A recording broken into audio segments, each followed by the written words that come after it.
What's going on, everybody? My name is Frederick Webb, and I want to welcome you to #Jump the podcast. I'm very, very excited for you guys to see this. This is something that has been a very long time coming. The vision for this podcast was given to me back in 2017, but it honestly started in 2016. I'll just start a little bit by telling you a little bit about myself, rather.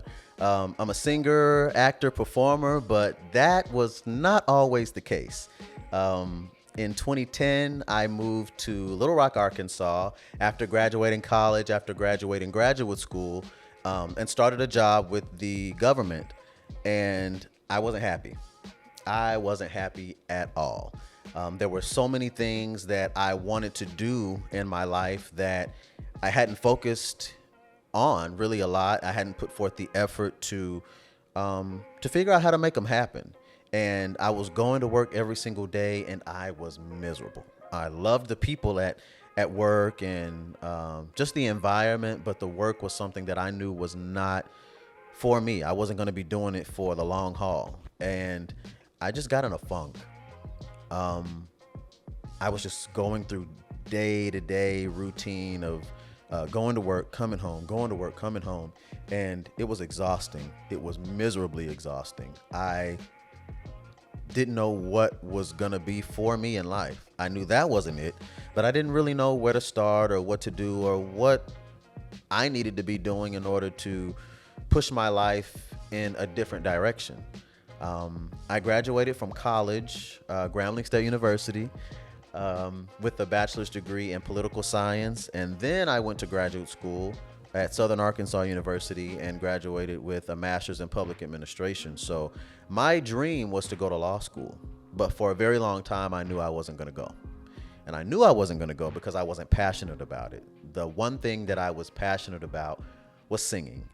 I'm also a PK. I grew up in church where my dad is still the pastor to this day. My mother is the minister of music at the church to this day. And so my love first for singing came in church. And because my mom also, in the beginnings of her teaching career, she was a music teacher. So I just had so much access to music and singing and all these different things. My siblings and I participated in band in high school. And I knew that singing was something that I wanted to do, but I hadn't focused on it outside of church. And part of that was because I was fearful. I didn't have the confidence to do it. I had a gift and a talent, but I didn't really think that I could do it, that I could be successful at it. I didn't know where to start. I also just didn't know what steps to take to really, really do it outside of church. So when I moved to Little Rock, Arkansas for my job in 2010, I became even more miserable because I felt like I was going down this rabbit hole of this is what you got to do. And honestly, this is what's safe. That's really what it was. This is what's safe. This is what you know. This is what you've planned to do. Even though this isn't what you want to do, this is what you've planned to do for all these years. And it became a very, very miserable time for me. There just came a time when I just couldn't take it anymore. And I knew after looking in myself and realizing what is my part in this? What do I need to be doing? And I realized that I hadn't been doing really a bunch of anything. You know, you have to put forth the effort. Things just don't fall in your lap. And I realized that I was letting fear cripple me and even stop me from trying to do the things that I really wanted to do. So I came to a point in 2016 where I said, okay, I'm going to do whatever it takes. Any opportunity that comes my way, anything that I can do to sing, anything that puts me in the space to do something artistic, I'm going to do it. I was actually reading a book at the time, and it was called Get Unstuck, Be Unstoppable. I think that's the name of it. The author is Valerie Burton, I believe. And it really motivated me to just really get off my behind, because that's what I'd been doing, and stop making excuses, because I was falling into that trap as well of, well, it's not happening, and I don't know what to do, and this, that, really having a pity party for myself. It was terrible. It was really terrible. But it motivated me to do something about it. And in 2016, I saw an audition for a church in the area. their arts department was going to do a show. And they had done some shows before, but this one has a particular place in my heart. They were going to do The Wiz, which is my favorite musical, also one of my favorite movies that anybody, in the African American community, the black community, this is something that you just grow up watching. It's almost like a rite of passage. But I love that movie. I love that musical. And I said, this is my shot to put forth an effort. And I did that, and it was the most frightening thing I'd ever done, because you gotta understand, I'd never acted before. I'd never read a script before. So looking at stage directions in a script was a new thing for me. I was totally throwing myself into a situation, jumping rather, into a situation that I had no clue of what the outcome was going to be. I just knew I sang, and I was looking for opportunities to sing. And it went so much better than what I actually thought it would go. It was one of the most terrifying things that I'd ever done, but I was so proud of myself in that moment. And even in that moment, I said that to myself. I remember one of my cousins actually went to the audition with me, and he asked me, he's like, well, how did you feel? And I said, I'm proud of myself. And in that moment, it's like something clicked for me, something switched, because I realized that I had never even said that about myself in life. I don't think that I was someone who didn't have self-confidence. And, in high school, I had good grades. I was successful in things that I wanted to do. I didn't have that sort of an issue, but I realized I'd never said that about myself. And it took that experience. It took me really putting myself in a space to be judged, to be scrutinized, to be analyzed for something that I really, really wanted to do in my heart, for me to even say that. And the fact that I made a decision to do it in spite of how I felt, in spite of how I had been feeling, it really made the difference in life for me, and really changed the trajectory of where I was going. It totally shifted my focus.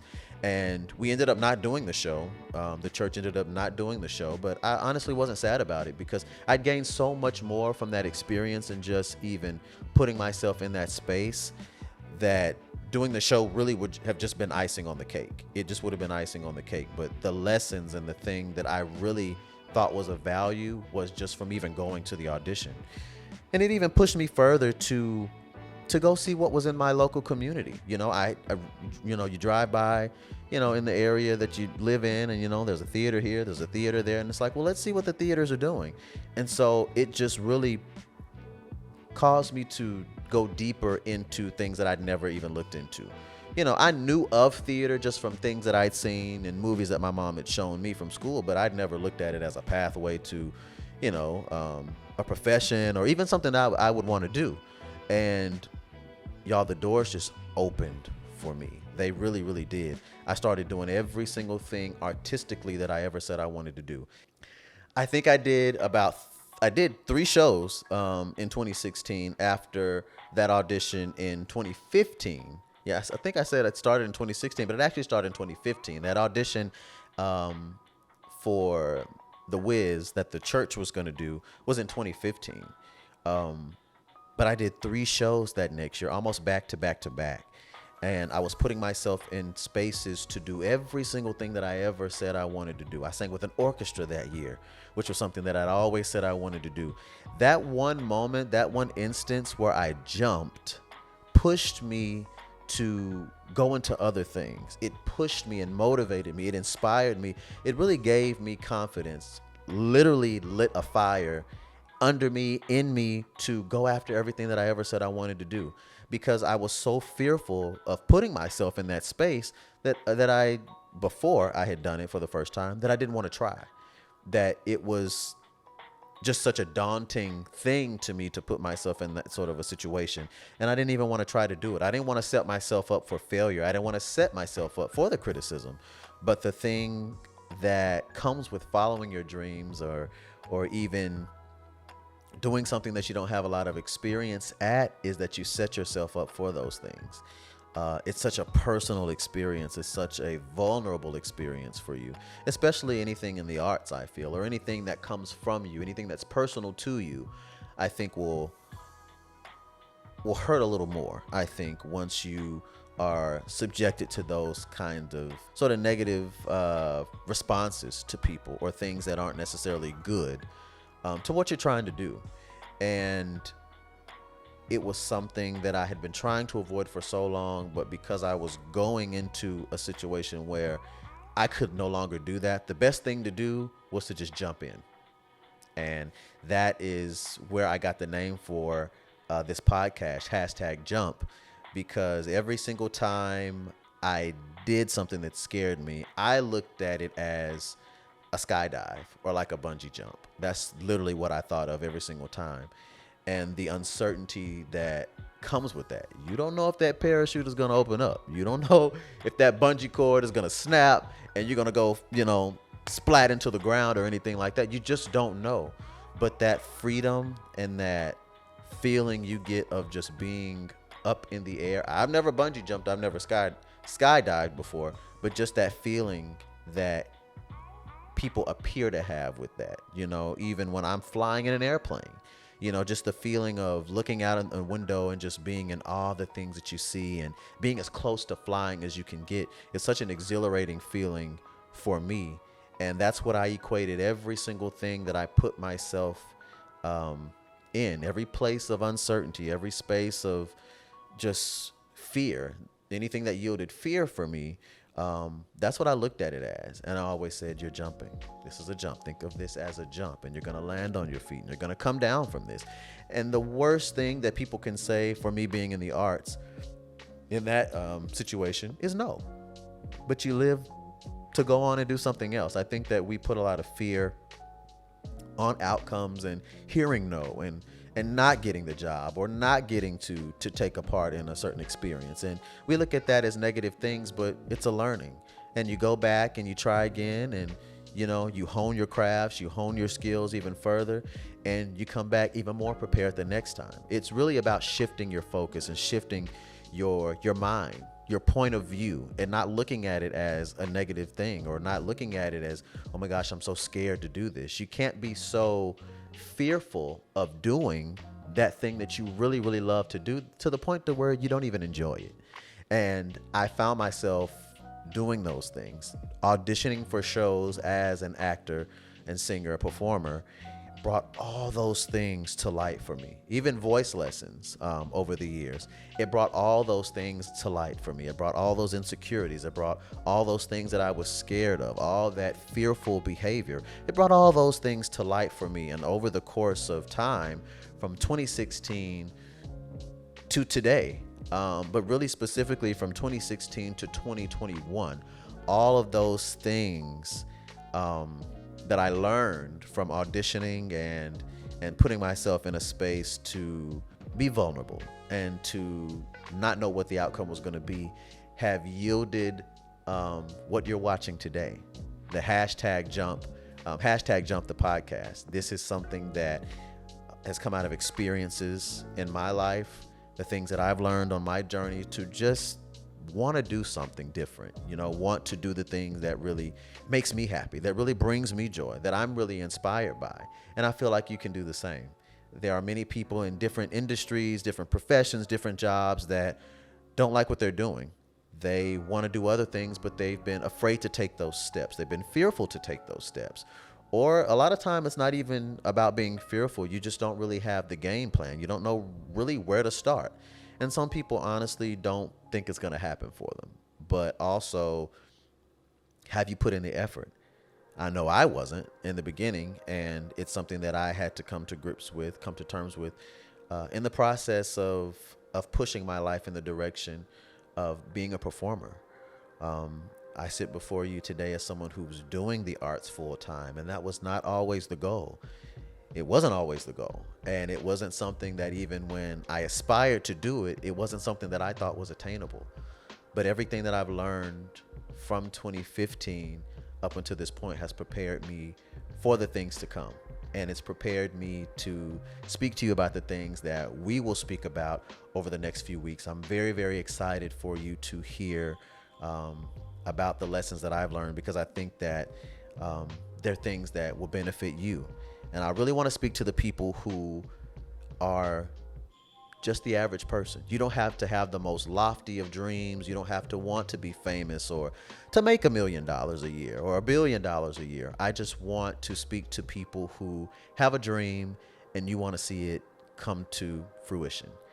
You know, you may not have the plan, you may not know where to start. I want this to be the almost do-it-yourself sort of grassroots platform for you to get some ideas on what you can do in order to start following your dreams. This is a place for you to figure out, what does the journey look like for me? How can I bring my dreams, how can I manifest my dreams my way?